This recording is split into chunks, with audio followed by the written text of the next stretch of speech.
Are you ready for this? He's Derek. Hey, put this dildo in my vagina. Ladies, am I right? She's Romaine. I literally just waved my dildo at her, and I'm like, this needs to go in my vagina right now. This is Derek and Romaine. 2.0, bitches. What an appropriate open, Derek, for our guest today. I feel outnumbered by the vaginas in this conversation. Derek here, along You with don't know Romaine. that I have a vagina. Don't we? Don't we? Yeah, we I've know never you do. shown it to you. It's very well known. Oh, okay. I'm I'm not saying there's not photos. There Yeah. might be. Oh. But I'm just saying. Mom, What? who knew? Twist. Wait, hold on. I'm kidding. Anyway, our guest is comedian Suzanne Westenhoefer. You can check out her OnlyFans. She's on Twitter. She is SC West Facebook, #1 on Twitter and SuzanneW.com on the web. Hey, lady.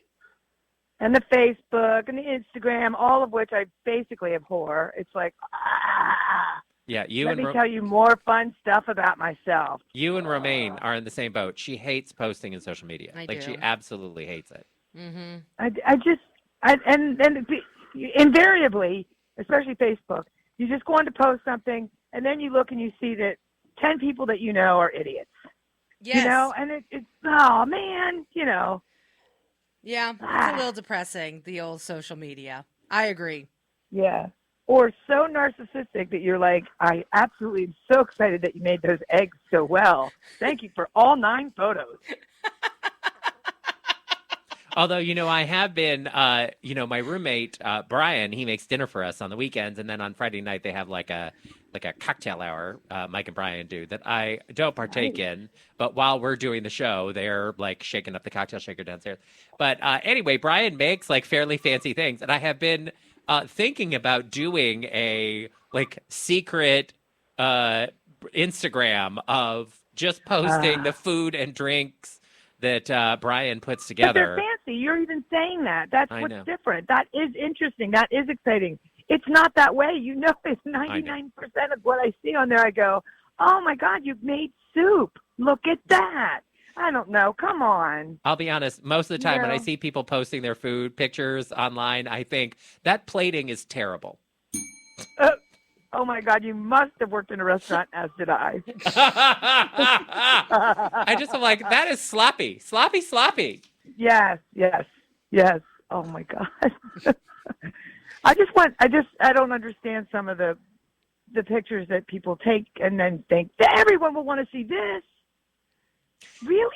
Well, I think this is What your was- new viral sensation, Suzanne. I think you should do an Instagram that is bad plating of Instagram, where you reblog photos of people who took pictures of their food and it was badly plated. It's badly Yeah. plated. Because I would follow that Instagram. I'd be furious. I would follow Suzanne's Instagram if it was not even just bad food, but just like all these bad photos. Like, why? What is this bullshit? Like with your commentary on the bad photos that you see. That would be funny. I have to learn to use Instagram appropriately. I think I have a young person that I'm mentoring. Do you guys want to take a second to realize that I'm actually me mentoring yeah. a comic? That What seems is that? strange. Oh, What does that even mean? I'm teaching her all the comic stuff I know Okay. and helping her become a better comic. Oh. And the business side of it, the travel side of it, and the comedy side, like all of it. Wow, that's I'm kind of helping her. I awesome. know. So you're taking her under your vagina. Correct. That I don't, as far as you know, have. Right. Yes. What made you decide to do this? 1 year ago, my first show out from under, because Mm-hmm. remember, we're here in California. Yep. We've been shut down forever. I met this little gal in Baltimore at a gig, and she's really young, and she's blonde and blue-eyed, and she's an open lesbian comic, and I'm like, it was like looking in a mirror. I mean, she's adorable, you know what I mean? And I'm like, oh my God, and I just spoke to her, and I don't know, we just sort of hit it off, and then, but she's my daughter. She's your younger sister. No. Exactly. This family keeps growing And, inadvertently. Mm-hmm. I know. Isn't that weird? I wanted to help her, and she was completely into it. And as we spoke, whenever we would speak like politics or religion or we were on par with our, we agreed with everything. So then that helped. Nice. I love that you're mentoring a young lesbian. Right? Not as a lesbian. She's got Right. that part down. But like as a comedian. As a open lesbian comedian. Because there are some really talented young lesbian comedians out there, but they could Yes, there benefit are. from the wisdom of the wise older lesbians, the owls. And it is true. And my girlfriend has said to me I should maybe do this, like as a side hustle kind of thing, like where I do it. But it is true that I have a lot of information that isn't just comic, but like once you're out on the road, especially if you're a single chick, things you should know, and goofy stuff like always put your frequent flyer number in, collect all those points, all those, just all Right. this goofy stuff. No one teaches you stuff. It took me so many years and such bullshit to learn, because no one teaches you how to travel as a single woman in the United States if all you're doing is flying, like how to make things work better, how to get up in first class, all that stuff. No one teaches you. Why are you not mentoring me? Yeah. No, Romaine, actually, I think this is a smart idea. Yeah, Romaine does operate like a single lady, especially when her wife's back is turned. But Absolutely. Ah, It's true. I won't even deny it.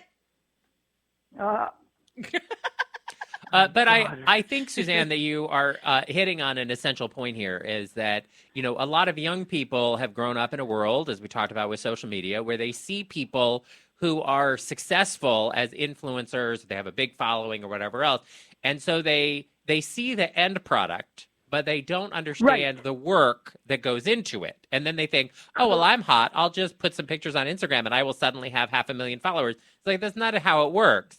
And it's the same thing with comedy. That part of it. What if you go out on the road? Right. Do you know how to take care of yourself on the road? Yes, you and I do now, right? But did you know that first time? Did anybody take you aside and go, hey, most hotels don't fly in early. They're not going to let you check in. You're going to have to sit around for 3 hours. Just all the goofy stuff that you would have loved to have known. Yeah. Yeah. Right? Or that almost any place stops room service at 10. Things to check, like, because if you're going to land at 11 and you're going to be starving, is there food around? All that kind of nonsense. Right. Because your mom isn't going to be there to make dinner for you. So Correct. You have to and it is about, you have to plan ahead. You're in a new place. You don't know what you're going to get.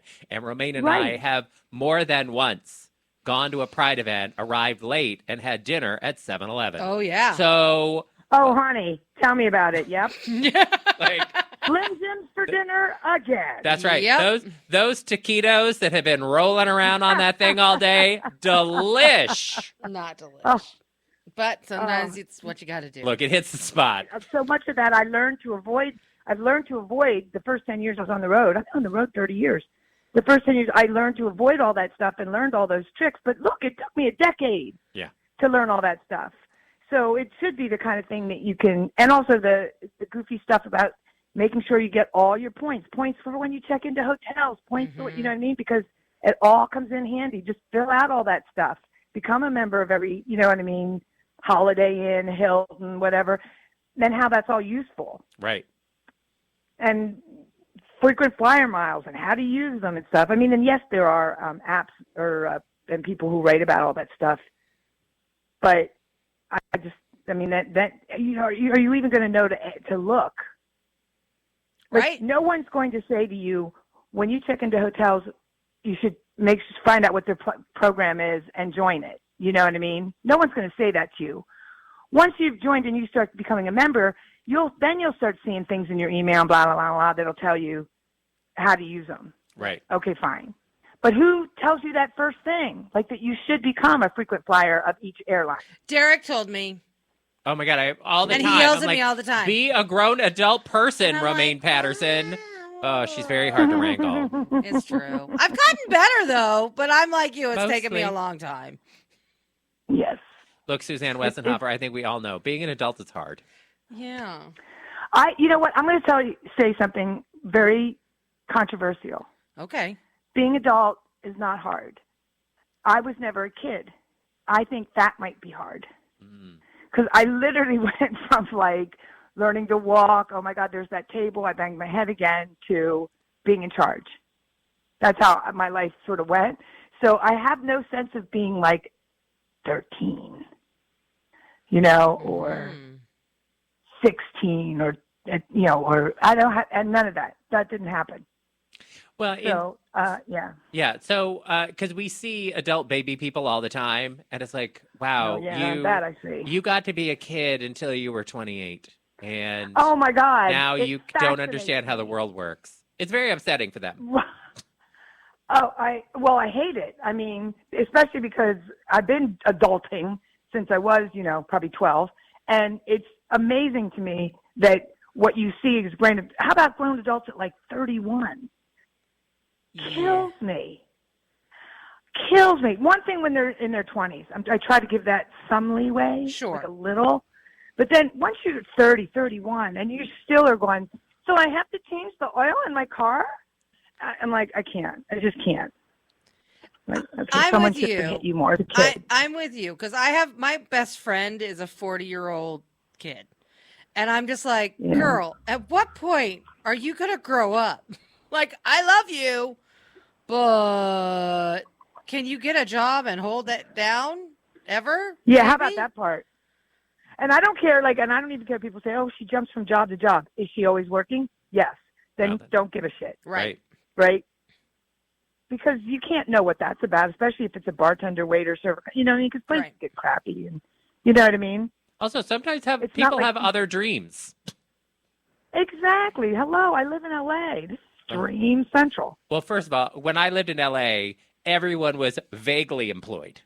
Like you'd be out on a Thursday afternoon at 2:30, and you would run into people, and it's like, how are they here? Right. Don't people have jobs? Why were you there? The whole time? Well, because I was vaguely employed. When you live in LA, like that is normal. And being gay, it's like, oh, I'm at the movies on a Thursday at 2:30. Of course you are. Like you run into somebody at the movies.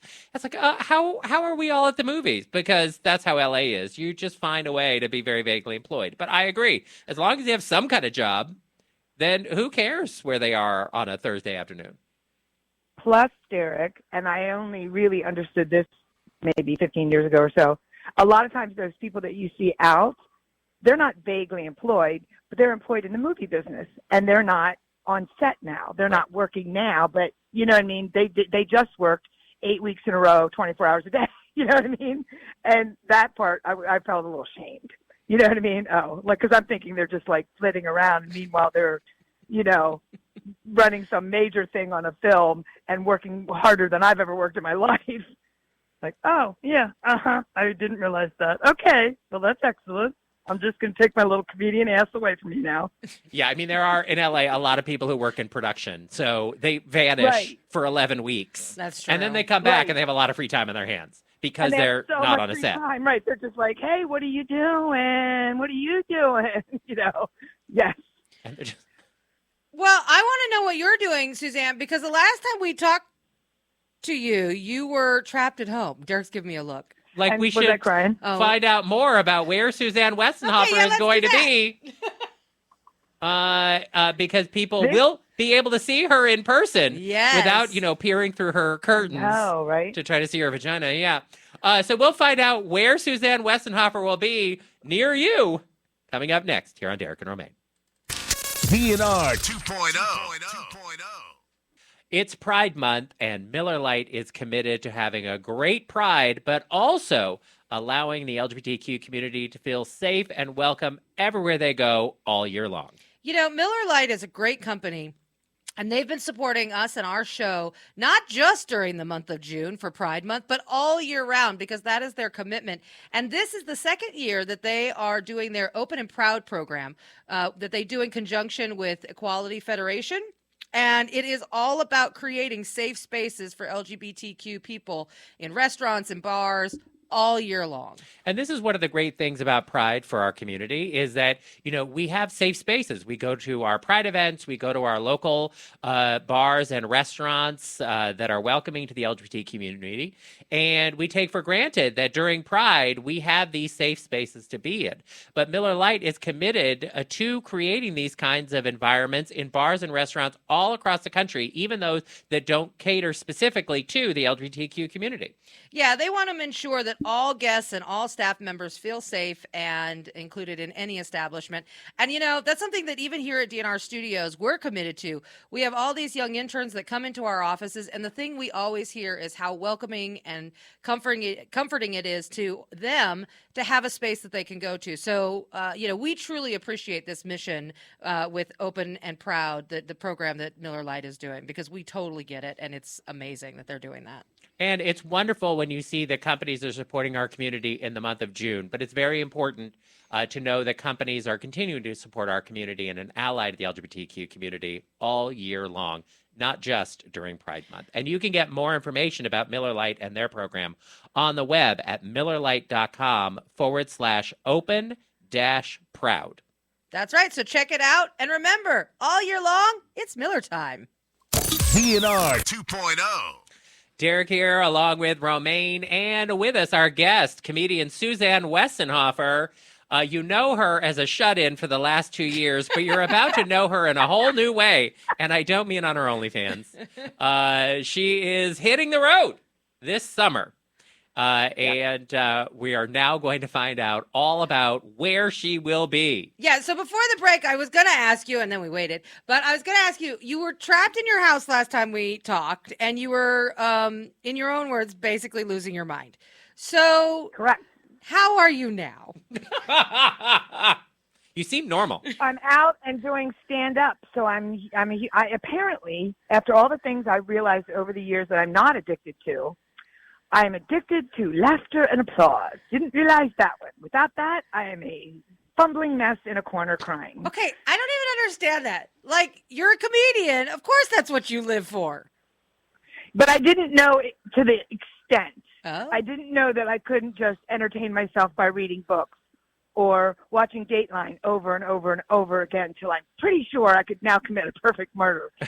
But those things are not as entertaining as I assumed they were when I was doing it for a week here or there, a few days. Doing it for a year and a half made me realize if someone doesn't laugh at me and applaud, I am literally going to die. But Well, we don't want that. But your girlfriend doesn't, like, every once in a while say to you very casually, maybe you should hit the road because you're doing too much of your act at home? No, she does not say that to me. She's pretty good that way. I have the most perfect girlfriend for me. We were made for each other. It's perfect. Oh, well, that's I know. good. It's not funny, but it's absolutely true. And she's taught me stuff. Oh, like I now don't hate Christians. I know, right? What? I don't believe in it. I'm no closer. That's never going to happen. Yeah. But I no longer now when someone says, "Oh well, I'm Christian," and then I immediately just shut them off like idiots. I don't do that anymore. Interesting. Because her parents are Christians and they're wonderful people and they actually walk the walk and talk the talk and don't get in politics and don't judge people. And I've been watching them we've been together almost 12 years, right? And it's shown me, oh crap. So but my biases have changed. Wow. Interesting. In a good way. That's you should have fresh biases. Why not? Fresh biases. Mix it up. Gotta have some. Don't stick with the same old biases your whole life. Oh, that's tired. Right? I mean, Like I've been hating on Christians since I was 12, 13 years old. Now I'm mixing it up. Now I'm talking to them like they're people. wow. That is fresh. That is some I growth. know. Maybe they'll start doing the same to the LGBTQ community. I doubt it. Don't go so far. I know. Let's not get crazy. Now, Suzanne, speaking of crazy, you've been a little stir crazy at home, but you have started doing gigs out on the road, and you have more of them coming up, including one very quickly on June 17th here in New York State, and other dates coming up. My first, you said, wait, this weekend No, not this weekend. Remember, we're I was pre-recording going to say, because this. this weekend is New Hope. Oh, okay. So, wait, the 17th, I think it's supposed to be Binghamton. New York. Yes, New York? Touch Yeah, of yeah, yeah. Texas. That Yeah. is this weekend. Wink. I And like to get up yes, there and say, I was just out the other, I like to do that show in Binghamton, and then the next show, next 5 shows I do anywhere in that area, I go, oh, it's just in the Hamptons, one of the Hamptons. And they're like, ooh, and I go, Binghamton. And they all lose their mind. Oh, that is It's funny. like, that does not count. But it gets a big laugh in New York, State, and Connecticut, and Jersey, because they're like, I don't think you understand how the Hamptons work, honey. That's funny. And then And then you're going to be in Seattle. You're like all over. You're going from one coast to the other. yeah, you're Yeah. working those miles. Saturdays. Yep, Saturday, the June 25th. And then after that, you're going to the National Women's Music Festival in Wisconsin. One of the last women's music festivals. Very excited. Very excited. It'll be fun. Well, I get. Have all the women's music festivals all broken apart? Are they all done? Did we run out of women? There's a hand. We didn't run out of women. There's a handful left. There's a handful of festivals left, but not too many. Hopefully, this next crowd of homos, especially lesbies, who are in their like 20 now and 15 and whatever, when they start getting of age, they're going to understand how important it is for lesbians to meet as a group and have festivals and bonfires and Why do play you think that drums is and important? write music and stuff. Because for those few days, you're in a matriarchy, and it's a good thing to understand what that feels like, so that you understand what you're really putting up with when you get home in the patriarchy, and then it makes you a feminist, and I'm approval of that too. That's interesting. I've never gone to one of these music festivals. I mean, I've been to like the Dinah Shore weekend. And Doesn't things count. Like, and okay, that doesn't count. Okay. It's wonderful, but it's not exactly a festival. No. Interesting. That's drunken crying in a hallway. Although it does have festival-like feeling. Yes. Yeah. I actually, I think, because Romaine has frequently talked about her fantasy of having her Patterson family compound. She also has talked about creating some kind of Derek and Romaine themed, like camp Amusement park? retirement community, something. Anyway, Yeah. I'm going to A make commune. I'm going to make a forced prediction now. Romaine is going to find one of these like lesbian separatist communes. And then she's going to realize, oh my God, I can be the queen of this shit. And we'll never see her again. She is going to become the matriarchy of the matriarchy because she loves to be the queen of things. I do. And I support this. yeah, and I think she'll and I go will to a whisper women's. in her ear the whole time. Yeah, she will go And to I'll let you. a women's festival or a whisperer. lesbian separatist commune, and she is going to be like, I can run this place. I can be in Derek, charge. how old are you? You know there probably hasn't been lesbian separatist communes since like 89 or 90. Oh, no, right? no. Yeah, did you not see there was an article in the New York Times maybe 3-4 years ago about how these lesbian communes are desperately trying to attract younger women to come and join them Well, because they're dying off. I did not see that. Oh, it's a thing. It's a Why problem. didn't they invite me? I could have been their queen. Yeah. They need young blood, bizarre. Romaine. I'm not that They do. old. I mean, She's not. Trust me. I'm not that young, but I'm not that old yet. No, I'm old. But let's not get into this. No. Because we can't arm wrestle, so let's just let it be. Anyway, you'll be at the Women's Music Festival. I'm sure somebody will be advertising. Please join us at our commune. We're running out of ladies. And then Rehoboth. And then you're off to That's Rehoboth one of Beach. them. Now, how long are you going to be in Rehoboth? I love Rehoboth. I'll only probably be in Rehoboth, like, the day and night of the show. But I love Rehoboth Beach because I grew up going there. When my mom could take my sisters and I to the beach, we would go to Rehoboth. So it's That's like, awesome. and even though now it's all real gay guys, and kind of swank, compared to the way it was in the 70s and 80s. But I love it. I always feel like, when I'm there. Like, home. And are you going to be doing Sorta. P-Town at all this year or no? I don't know if I'm doing P-Town. I just did Memorial Day weekend, which was traditionally known as Baby Dyke weekend. Right. But it has been so I don't know how much P-Town's coming back.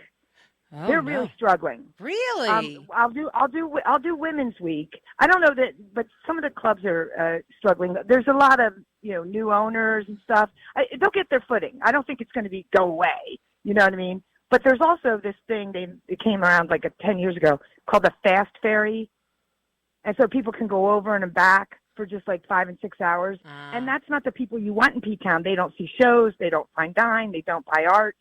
Right. You know what I mean? You don't want a whole town full of people just walking around and then buying a hot dog and taking a picture of a drag queen, then getting back on the ferry and going home. That is not the point of Provincetown. No, because one of the greatest things about Provincetown is going at night and going and seeing, a drag queen or a comedian or some kind of fun show. Getting a slice of pizza at 2 a.m. That is kind of the heart blood of that town. It absolutely is. And someday buying a piece of art that you got from the artist and that's what Provincetown is. Right. And so it's not a 4-hour day tripper kind of town. So we'll see. And I know I will be there for what they call Women's Week. I don't know why they don't call it Lesbian Week, but there you go. Maybe they want to be inclusive of all women. Yeah. And that's fine. But I rarely see any straight women up there on Women's Week. Well, it could include trans women. Also, they might have been straight before they arrived. As lesbian. Oh, yeah, there you go. Nothing like being fully immersed in the matriarchy to change your mind. There you go. Don't you think if a trans woman defines herself as a lesbian, she's a lesbian? Yes. Yes. So she would come, right? Yeah. Because if you're a trans woman and you define yourself as, and you're a heterosexual, then I feel like it's almost like we're fooling them. It'll come up to Women's Week and go, what the hell are all these lesbians doing here? It would be disappointing. Right? I suppose. So, But I don't think you go to something called Women's Week because you're like, I hope I'll meet a man. Yeah, well, all right, that's true. But maybe they think they're going to do a whole lot of that sort of, what's that, Cheryl Scherberg, whatever, that lean-in kind of women stuff, like, you can be a leader. Yeah, we know. Yeah. Look, there's a place for women to gather to meet a man. It's called Ladies' Night. Yes. That's different from women's. Not so many lesbians there, yeah. Yes. Oh, but we're so afraid of words and we're so sensitive. I got the biggest laugh Memorial Day weekend in P-Town because I was telling some stupid story about a teacher that was just cruel to me in 5th grade. Mm-hmm. And I said what she said to me. She pulled me up in front of class. And they all went, ugh. And then I got this huge laugh. I said, but it didn't matter because that's back before we were sensitive. Oh. Because we're so freaking sensitive now. I agree. Political correctness, I thought, was as sensitive as we were ever going to get. Now I yearn for the old days of political correctness. Mm-hmm. I love the word fag. Like, I just think the word fag is I used to call myself a fag all the time. Right, but there's so many gay people are now, like my kid included, who are like, you can't say the F slur, and I'm like, F slur? That's like my pride banner right there. I was so freaked out when they stopped using tranny because I was taught how to use tranny by trans people. They wanted that. That was right. They didn't want sexual on it because he said it's not about just that. You know what I mean? It's not a sexual thing. I'm just a tranny. And I got told that a million times at Fantasia Fair in Provincetown and all these different places. The people I know that are transgender, because they didn't want that part, and it was like, oh. And now my 14-year-old would say, you don't understand anything about transgender people because you use the T slur. Yeah. And it's just wrong. They're wrong. Yeah. Well, I look, this is all because we've talked about this. This is all generational. Your generation embraces something, and then the next generation rejects it, whatever it is. I think that's really true. But I think we're going through a sort of a typical American thing where we go, it's terrible to be fat. Then it's like somebody says, no, that's ridiculous. We should be able to understand that people aren't always thin and blah, blah, blah, blah. And instead of just understanding it, we have to go all the way to the other end and go, everybody should be fat. Fat is great. And it's not healthy. It's not, you know what I mean?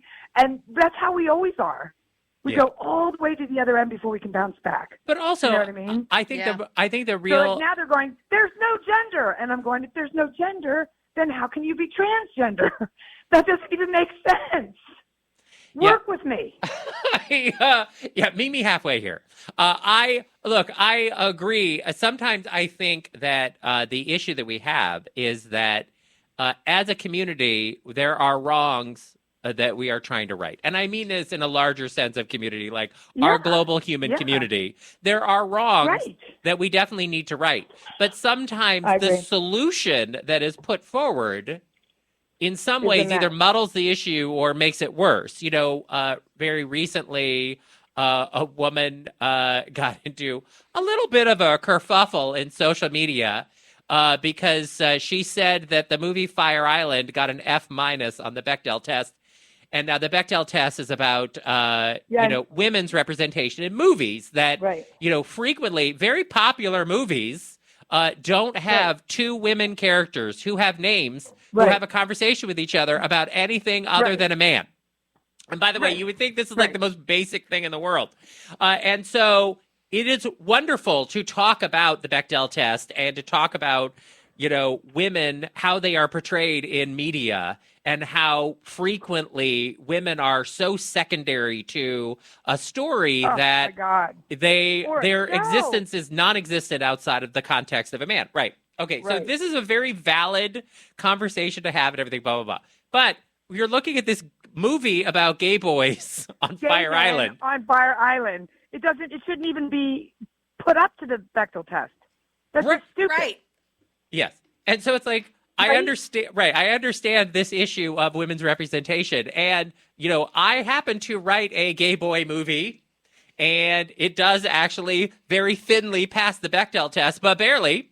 But even still, it's like that was something when I was writing it that I was thinking about. Of like, even though this is a movie, a bunch of drag queens running around and everything, I do need to have something else here in this, and it's not much, but it's something. But even still, even Alison Bechdel came out and tweeted, she's like, "Look, this movie, it's based on Jane Austen." And, they talk about a woman writer in this, like they're having a conversation about an Alice Munro book. Like, it's okay. We can give this movie an exception for what it is. But there are lots, there's lots of things like that, though. That's the kind, what you want to say is, by the Bechdel test is, get more women in movies. If you have a cast of 10, it's okay to have 6 of them be women, things like that. That's the point. But once again, we jump all the way to the other side and say, that movie about World War I, there was no women. Yeah, duh. Unbelievable. Wonder why. Yeah. But I also think... I mean, come on. But we also talk about this on the show of like, we have to, hold our fire for the real monsters. Right. Like, there are real villains of the LGBTQ community and representation that are out there. And it's not queers over 50 who don't understand all the letters. Right. We are not the enemy. Right. We all fall short. I would like one of the new letters to be E for empathetic.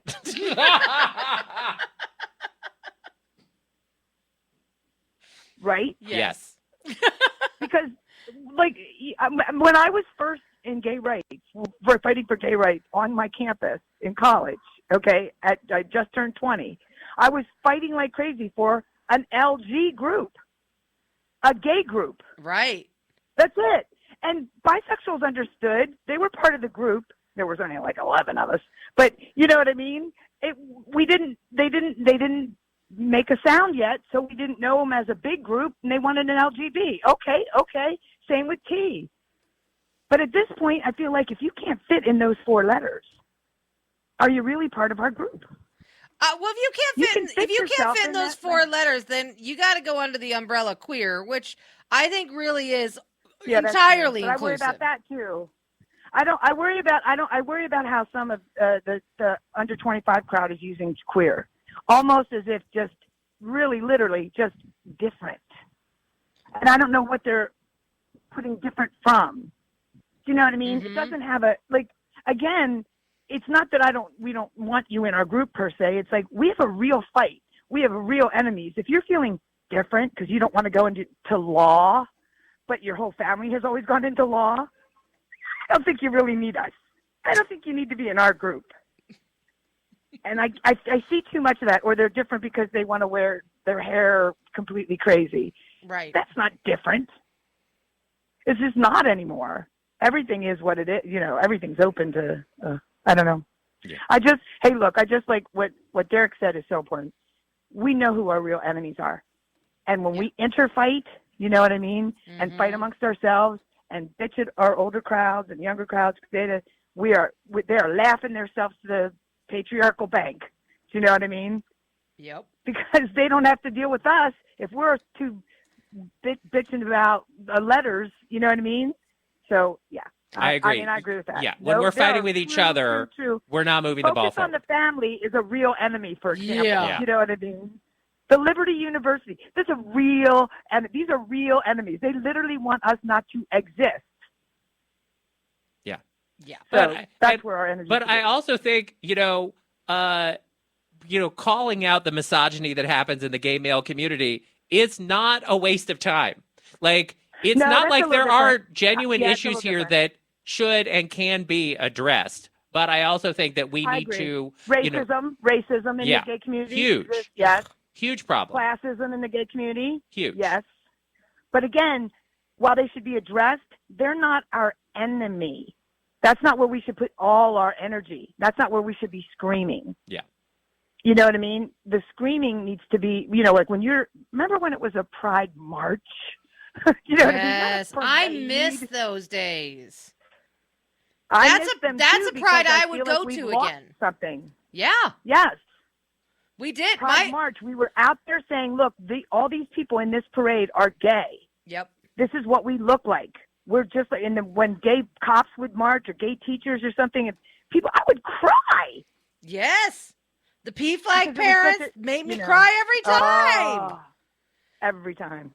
Yeah, I agree. I missed the Pride March. And, and I was ruined, I think, from my very first Pride, because my very first Pride was in Colorado when Amendment 2 was the big fucking hot thing. Oof. And it was ugly. And that Pride was angry and aggressive and pissed off and just like ready to fucking bang down the door at the Capitol building. And it was the greatest Pride in all of my history of ever going to a Pride event, because it meant something. And every Pride after that just felt hollow. And I've been to hundreds of Prides. My first Pride was 1983, New York City, when it was glorious, but it was, gay, but there was this underpinning. Everybody was whispering this. I'm not making it up. There's this thing called GERD, and it's killing gay people. Oh, wow. I know. That's how old I am. Oh, my God. That doesn't mean that's how old you are. I mean, I just think, wow, what an amazing moment in time. I remember that. Wow. And we were shushing them. You know what I mean? Like, right. There's nothing killing just gay people. Come on. Right. Oh, my God. And then, but when I'm mentoring, right, this little gal will ask me something, or I'll be telling her something, and I go, well, I actually walked in the first AIDS walk. And you go, oh, my God, I walked in the first AIDS walk. Wow. I walked in the first AIDS walk. That's like bizarre. Like, you don't think of the things that, as we're older, the historic stuff now we've seen. Yeah. Or been a part of. The first gay Olympics that they weren't allowed to call the Olympics. Right. They tried to call them the Olympics. It was called the Olympics for like 9 months, and then the Olympics went, and all of a sudden they had to call it a gay game. Yep. But that's a billion years ago, that shit. Oh, stuff.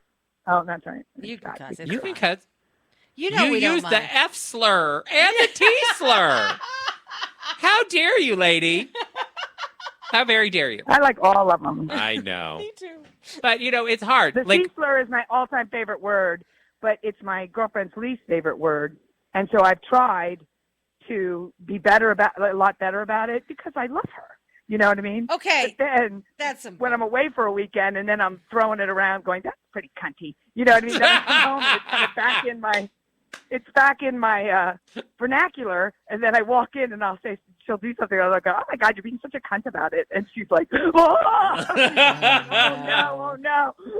I used to feel that way about that word, and then I read the book. Have you ever read the book Cunt? I have not. So there is literally a book called Cunt, and I know that. it is a delightful book, and it makes you appreciate your vagina, basically, and it makes you see it in a new way, and it's kind of like it empowers the word. The word is brilliant Yeah, to me. I love it. Brilliant. I've been in love with it forever, but I can tell you, I don't think I've swayed anybody. I don't think I've made. I think the only thing I've done is have people who if I accidentally use it around them and they hate me so much because I just said it, they will say the one word they know that will make me insane, and then I've created that nonsense. So And what word is that makes you insane? nope, nope, nope, nope, nope, nope, nope, nope. Wow, you won't Nope. even say it.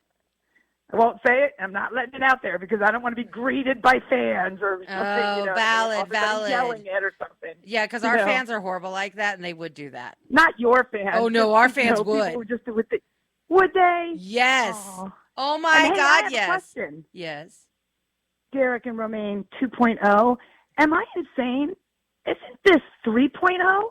What do you mean? I don't know. I feel like there was the show at Sirius Right. and then something else because I feel like I was on it, and then this. No. So am I just? You're I crazy. just lost It's my only mind. been Okay. serious in this. All right. So, Okay. Suzanne Westenhoefer, I will say this. This might be what you are confused by. So, we did our show at Sirius XM, and then Yes. that got canceled.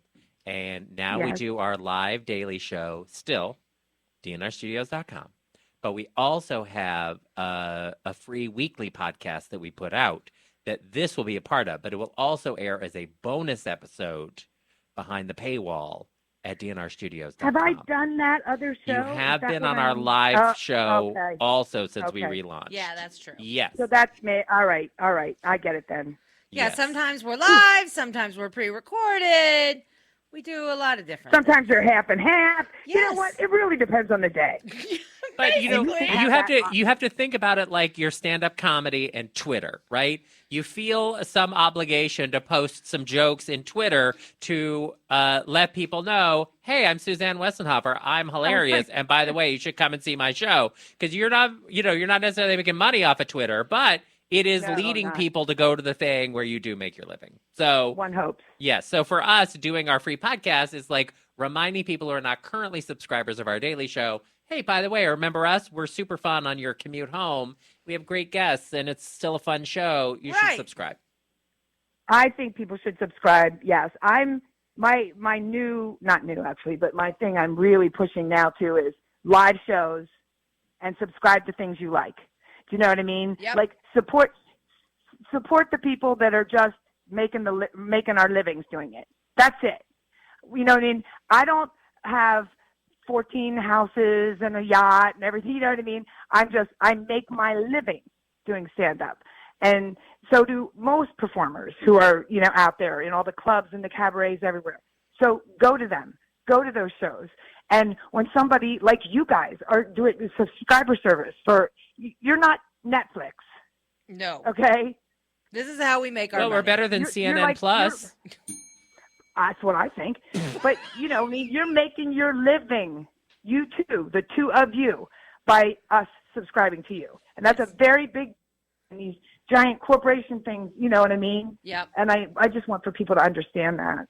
Well, I do. I agree with you that I think that one thing that is really the biggest sort of sea change that's happened in the last decade has been direct support. I mean, there are some businesses that are in between, like say Uber, right, or Airbnb. But even still, you're more directly supporting the people that you want to support in Right. arts and media, whatever, now than you ever were before. And even in porn, you're more directly supporting Yes. the artists there. The So actual artist. yeah, and I agree. I think that it's very democratic that way, It's an and I important think thing, and people need to understand the difference and put their money where their heart is, you know what I Yeah. mean? yes. Or heart on should be born, I guess. I don't know. Well, I hope people all summer long put their money where their heart is toward you, Suzanne Me Westenhoefer. too. You guys don't have to pay. I bet I'd let you guys in free. I paid to go see your show. Yeah, but I would do it again too, just so you know, because I think you're really talented and funny, and You you're are my very mom, and I care about you. Thank you. Well, have a great time on the road. Save the I C. absolutely will. Yeah, save the C word for when you get to your local hotel, Different. and spare your girlfriend. You too. Have a great time during your show. Thank you. Because it's always fun to do your show. And even if 2.0, 6.0, apparently you guys got this down. I mean, we're trying. We're all doing our best, Suzanne.